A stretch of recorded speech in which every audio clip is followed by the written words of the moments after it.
మన ప్రభువును రక్షకుడైన యేసుక్రీస్తు వారి నామములో ఈ మాటలు వింటున్న మీకు మీ కుటుంబ సభ్యులందరికీ నా యొక్క హృదయపూర్వక వందనాలు తెలియచేస్తా ఉన్నాను. ఈరోజు నా కోసం ఆత్మీయ కార్యక్రమానికి మీ అందరినీ ప్రేమపూర్వకంగా ఆహ్వానిస్తా ఉన్నాను. చిన్న ప్రార్థన చేసుకుని ఈ దిన వాక్యాన్ని ధ్యానము చేద్దాం. పరిశుద్ధుడా, ప్రేమగల తండ్రి, గొప్ప దేవుడా, నీకు వందనాలు. ఈ సమయంలో నీ మాటలు వినటానికి ఆశ కలిగి ఉంటుండగా నీ వాక్యం ద్వారా మా అందరితో మాట్లాడమని యేసు నామములో అడుగుచున్నాము తండ్రి, ఆమేన్. ఈరోజు దేవుని వాక్యము ఇర్మియా గ్రంథము 1వ అధ్యాయము 8వ వచనము. నిన్ను విడిపించుటకు నేను నీకు తోడై ఉన్నాను. ఈ వాక్య భాగాన్ని మనము పరిశీలన చేసినట్లయితే ఇర్మియాకు దేవుడు తోడై ఉన్నాడు. ఎందుకు తోడై ఉన్నాడు అంటే విడిపించుటకు. ఇర్మియా ఉన్నటువంటి పరిస్థితుల్లో, ఇర్మియా ఉన్నటువంటి ఆ యొక్క సందర్భాలలో ఆయనకి దేవుడైనటువంటి యెహోవా తోడుగా ఉన్నాను అంటున్నాడు. ఎందుకు? విడిపించటానికి. ఎలాంటి పరిస్థితుల్లో అతడు ప్రయాణం చేసినా, ఆ యొక్క జీవితంలో అతను నడుస్తున్నటువంటి మార్గాలలో ఆయనని విడిపించటానికి దేవుడైనటువంటి యెహోవా అతనికి తోడై ఉన్నాడు అని ఆయనతో మాట్లాడుతున్నటువంటి మాటను మనము చూస్తూ ఉన్నాం.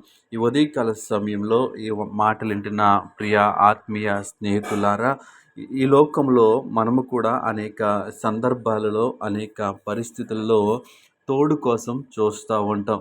మనకెవరన్నా తోడుంటే బాగున్ను, నాకెవరన్నా తోడుగా ఉంటే బాగున్ను అని ఆలోచన చేస్తూ ఉంటాం. అయితే ఈ లోకంలో ఉన్నటువంటి మనుషుల యొక్క తోడు అంత మంచిది కాదు.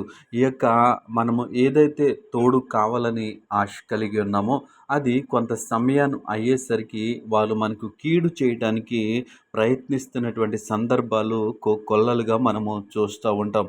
అయితే మనము ఎవరి తోడు కోరుకోవాలి, ఎవరు మనకి తోడుగా ఉండాలంటే మన దేవుడైనటువంటి యెహోవా మనకి తోడుగా ఉండాలి. ఎందుకంటే ఆయన మనుష్యులు ఆలోచించినట్లుగా ఆయన ఆలోచన చేయడు.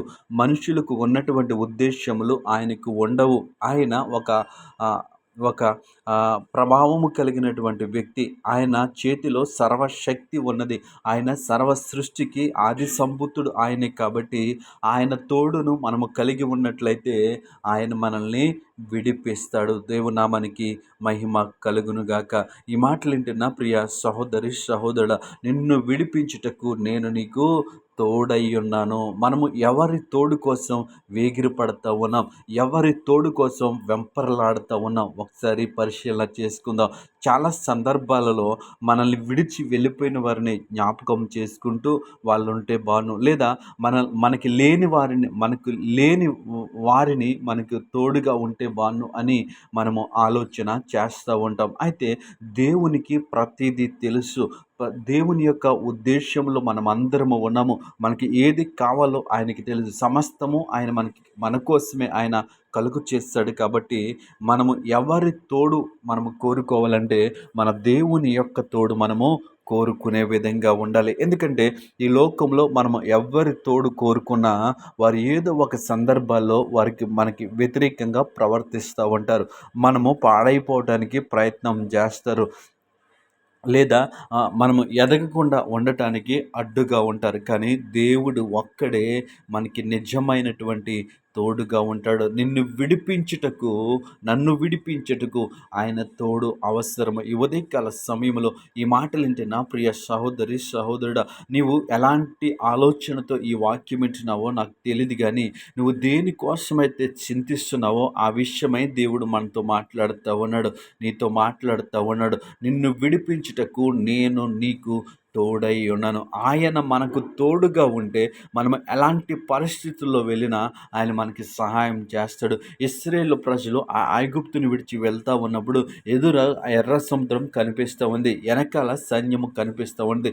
అలాంటి సమయంలో, అలాంటి క్లిష్ట పరిస్థితిలో దేవుడు మోషేకు తోడుగా ఉన్నాడు, ఇశ్రాయేలుకు తోడుగా ఉన్నాడు. ఎర్ర సముద్రాన్ని పాయలుగా చేస్తాడు. ఈ ఉదయకాల సమయంలో నీ ముందున్నటువంటి ఎర్ర సముద్రం ఏది? నీకు తోడు లేదనుకుంటున్నావేమో, ఆయన నీకు తోడుగా ఉన్నాడు. నీకు మార్గము కనిపించట్లేదేమో, ఆయన నీకు మార్గము కలుగ చేయవాడు. కాబట్టి ఆయన తోడును మనము కోరుకుందాం. ఆయన తోడును మనము కోరుకుని మన విశ్వాస జీవితాన్ని కొనసాగిద్దాం. అట్టి కృప దేవుడు మనకి అనుగ్రహించును గాక. ఆమేన్.